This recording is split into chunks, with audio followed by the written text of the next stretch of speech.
Hi, I'm Josh Lowman, and welcome to Alaska Filmmakers, a program dedicated to exploring the many talented individuals working in the Alaska film industry. Today we're joined by one of Alaska's up-and-coming filmmakers. He has gained a professional reputation in the Alaskan community, having written, produced, and directed a number of recognized short films. His work can be seen in both commercial and corporate productions around Alaska, and over the last few years, he has worked alongside various independent and studio filmmakers who have brought their productions to the state. Alaska Filmmakers is pleased to welcome Michael Bergstrom. Michael? Hello. So, how did you get started in film production? Well, I was at a local carnival freshman year of high school, and my best friend ran up to me and said, "Hey, would you like to come over to my house and make a movie?" As most high school boys at some point do, and I said yes. And from then on, we just started every summer, and through the winters we would just make short films, and by the time that we were, I would say, second half of junior year, the school district started approaching us to edit stuff together, and then by senior year we were shooting weddings and stuff like that, and as everybody started picking what colleges they were going to go through and all that, I couldn't figure out what I was going to do. Nothing made me happier than film, so I was like, well, I guess I'll go study film. And people said, what's going to be your backup? What's your other degree? I'm like, don't have one. Where did you go to school? I attended Full Sail University. Well, at the time it was Full Sail Real Education. When I was still in the program, they switched it to a university. When I went through it, it was a 12-month intensive program for an associate's degree. And since then, I think it's a bachelor degree, and I think it goes 21 months. And from what I understand, they focus more on the art side of it now. When I went through, it was a very technical. For grip and lighting, during that course class, we walked into a sound stage and they had about a 5-ton cable car emptied out onto the stage floor, all undone. They're like, you got 3 hours, you got 12 people. If you don't have all those cables wrapped, you fail the class. And if you failed the class there, you were out of the program. So pretty intensive, and lab hours all through the night really prepared you for the real world. Was it always your plan to come back to Alaska, or were you outside for a while? I wanted to go to a small market, and originally I was looking at Portland or Seattle. And when it came time to book my one-way ticket out of Florida after I had graduated, the drop-down menu just magically went to Anchorage. So I went, guess I'm headed back home. So what productions have you worked on up here? Everything from major studio films like The Proposal and Everybody Loves Whales, down through the independents to local commercials, corporate videos, political PSAs, National Geographic, Discovery Channel. Basically, if you have the money and are willing to hire, I'll work it. So are you basically a freelancer, or are you working for a company? I do work for a studio up here. It's a good job, steady paycheck, everything like that, but I do a lot of freelance on the side, especially when an opportunity presents itself where I can stretch myself in a creative way. What kind of thing do you prefer to work on? Like, what do you like doing? I like doing narrative film, feature films, short films, what have you, but a narrative, telling a story, and I'm never happier than when I'm working on one of those. You said right out of school you came right back up here. Have you worked anywhere outside the state, or was it just school in Florida and straight back to Anchorage? I did some odd and end work in Florida. I mean, they really encourage the students to hop on any and every production they can get their hands on. So that's what I did. Any film that was shooting or that would have me as a PA, I did that. And then also produced some short films down there for fellow students when I was further on into the program. And you know, if you don't have work, generate work. Looking to the future, what sort of projects are you looking to work on going forward?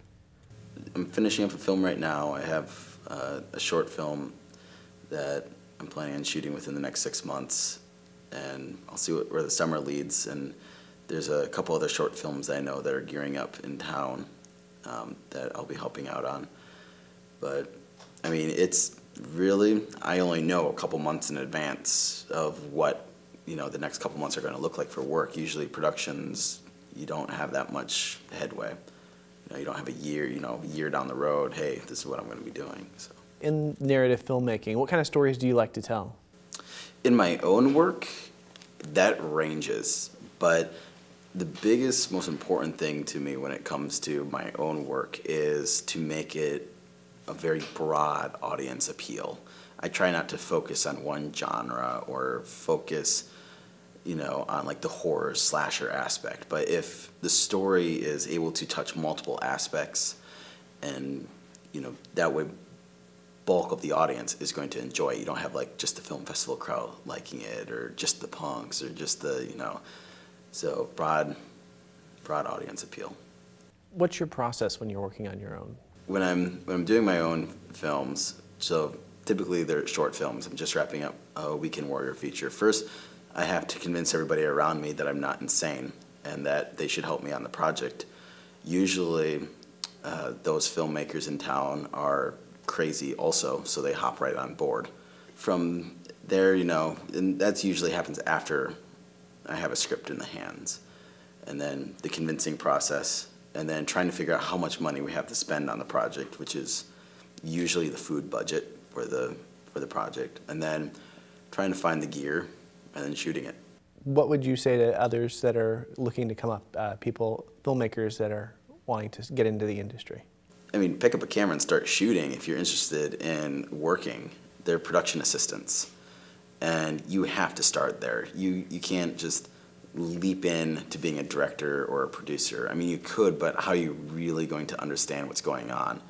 And everybody has to do the grunt work at some point to understand the inner workings of film.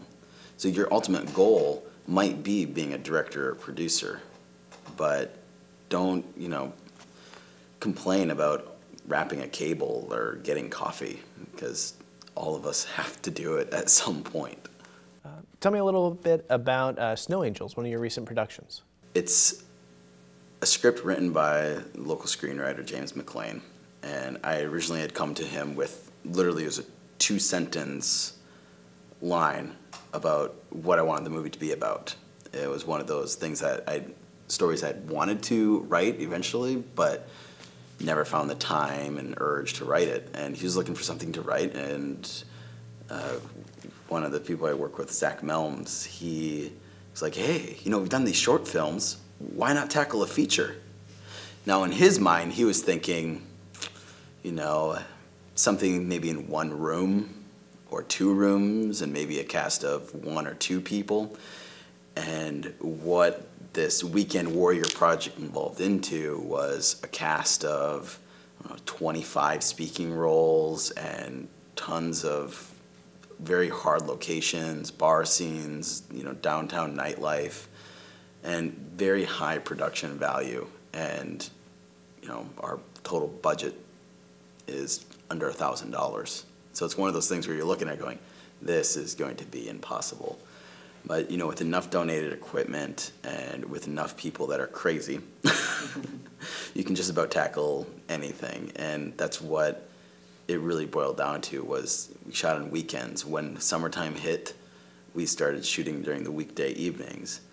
It'll probably be a year of shooting when it's all said and done. And it's great to have actors that are patient enough to tackle a role like that, to have the patience, and even better to have a crew. How was it kind of convincing everyone to do that, to get on board for a project that you knew was going to be such a major undertaking? So originally getting people on board, not hard at all. Hey, over 3 months from now, we'll have a finished feature. And now it's shaping up to be a year, so I'll probably be hearing about that for years from now and get ribbing for it. But the core little group that that we shoot things together, they've stuck around and want to see it to its completion. So how have you found the Anchorage community overall for a no-budget film, a film with a less than $1,000 budget? It's amazing what you can get with a smile.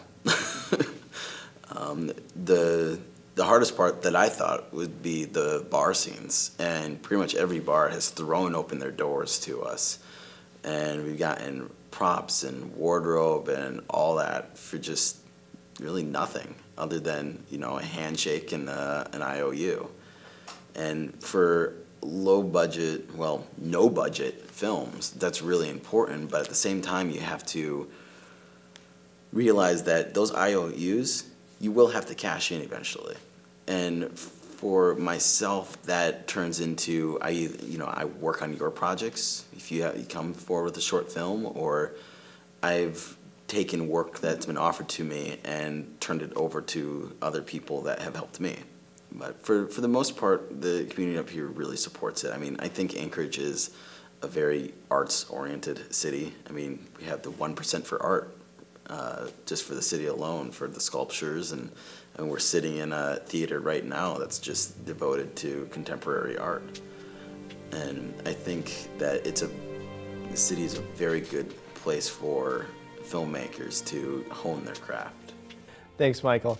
Well, that's all the time we have for this episode of Alaska Filmmakers. We'd like to thank our host, Out North Theater, and our guest, Michael Bergstrom, for speaking with us today. If you'd like to learn more about Michael, and you can find his links and contact information on our website, alaskafilmmakers.com. Thank you for joining us, and remember, everyone has a story to tell.